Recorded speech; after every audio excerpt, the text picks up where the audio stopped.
Okay, we've got the top three finishers from today's Supersport Race 1 here at MotoAmerica. Our winner, P.J. Jacobsen, second place, Matthew Skoltz, and third place, Jake Lewis. We'll get started with Jake. It's his second podium of the year. His other podium was at Road Atlanta, also in the rain in race 2. Do you like racing in the rain, or is it just a matter of being good at it?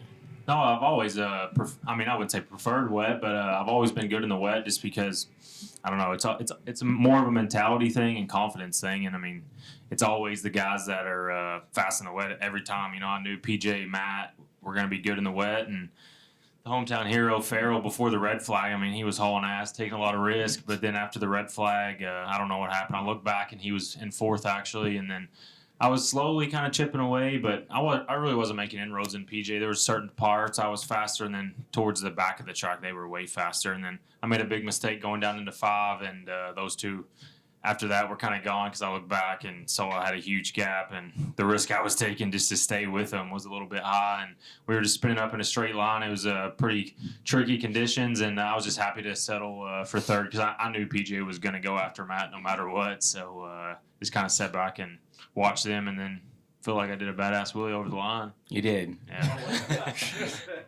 Highlight of the race. Yeah. Okay, second place today, Matthew Skoltz. It's his fourth podium of the year. He's got 2 wins. He's second in the championship, was 11 points. That grew to 16 points. Did you know PJ was coming? Did you expect him to be there at the end? Yeah, I mean, definitely. I think that we obviously the 2 favorites for the championship at this point. You know, it's only the third, round of the season, but I think we've got a pretty big gap back to third. So I think it's both of us superbike boys at this point. So I knew with 3 laps to go, it was about 1.5, then it went down to 1, and then to 0.6 with the final lap. And I was watching the big screen TV, and I could hear them coming up on me slightly. And coming out of the final corner, I was spinning up badly. So on that lap, I tried to kind of keep it tighter, not to try to hit the puddle. And it just didn't really work out for me. Maybe I lost a little bit of drive, and PJ got me coming up. But I think for the worst track for this bike, and I think finishing second, it obviously sucks leading coming out of the final corner, but to finish second place, I think we can definitely take the positives and move on to the second race and then look at the rest of the season from there. Would you prefer dry tomorrow?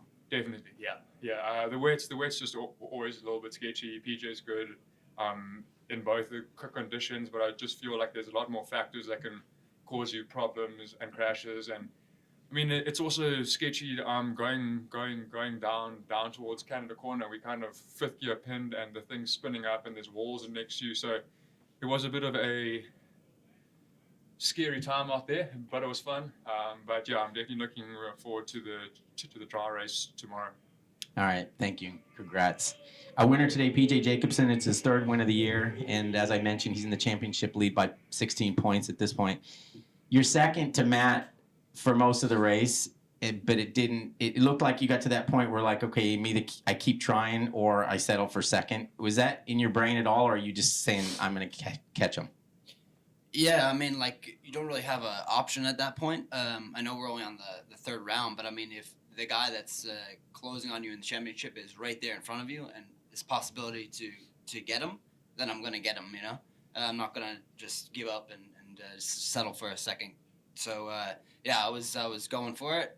But it didn't really feel like I was on the limit of like crashing or anything like that. So I felt pretty comfortable, and I was like slowly inching away at him there towards the end. So he had a very strong pace in the beginning. I feel like I kind of missed that 7 minutes as well because our light was out, so I missed a little 7 minutes that we had in the beginning. So actually, I asked Jake how the track was, and he told me in some spots, so that was helpful. Did he tell you the truth? Yeah, Jake always tells the truth.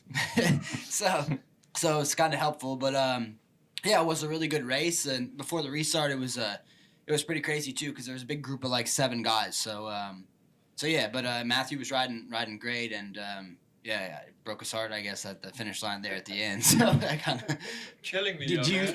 It looked like you ended up being a little bit too far behind. But was turn 5 your initial plan, or was it always a plan to wait until the last corner? I guess with 2 laps to go, my corner speed was getting better and better. because I was just spinning so much. So I said, okay, hey, I need to get some more corner speed going in mid corner. So I started doing that, and it started bringing me closer to him. And then I also watched some spots as well where he was struggling with puddles, and I was going on the inside of them, and he kind of was hitting them and spinning up. So I had an advantage right there of getting straight line speed from watching him spin up in turn 3, and then also the last corner. So it was good to sit behind him and learn from those 2 puddles that he kept hitting. And unfortunately, I got it. All right. Congratulations. Any questions? PJ, what was going on? Was there anything more that you can say about before the start of the race? Because even Kayla was in with you guys at the wall, so we didn't know what was happening with both bikes. Yeah, just rain light wasn't working, and Kayla went out there just to get some time and hoping that it would get fixed when she came in with that 3 minutes or whatever we had. But I just decided to stay in and fix the rain light instead of getting I don't know what happens if you don't have a rain light, but a penalty or something like that, So they had to fix it, and I was making sure that it was going to get fixed. So I knew I always have confidence in the rain, and I knew I'd be okay and slowly build up to it. So it wasn't frustrating me too bad, even though I was frustrated. But yeah, they fixed it, and I got out there. Thank you. Dave? Hey guys, so this is our first time racing here on a new surface in the rain. You guys want to compare how it is now compared to how it was before? I was on a superbike, so it's pretty hard to compare. But I think that the grip level was really good. Besides the puddles forming coming out of a couple corners, but the actual grip, turning through the corners was really good, I would say. Yeah, I thought it was honestly really good. In the turns we were all dragging our knee, and watching that. I went out for the bagger qualifying, and then watching that dash, I was honestly pretty scared for the Supersport because they were just tucking the front straight up and down, and they were hydroplaning so bad. But for us, it was awesome. Besides the puddles that we were hydroplaning on the back straightaway was the biggest part, but grip was really good. Yeah, I just think the back section there, going into the Canada corner, right? It's just gonna be pretty sketchy on the superbike race. So I don't know about going out on a superbike back there right now. It'd be pretty dangerous, but because we were spinning enough, But yeah, the rest of the track, I feel like once we all started getting more confidence and getting more feel, the track was coming in pretty good for us. That spot in the back you're talking about with the puddles, that's always gathered water there, right? Even on the old.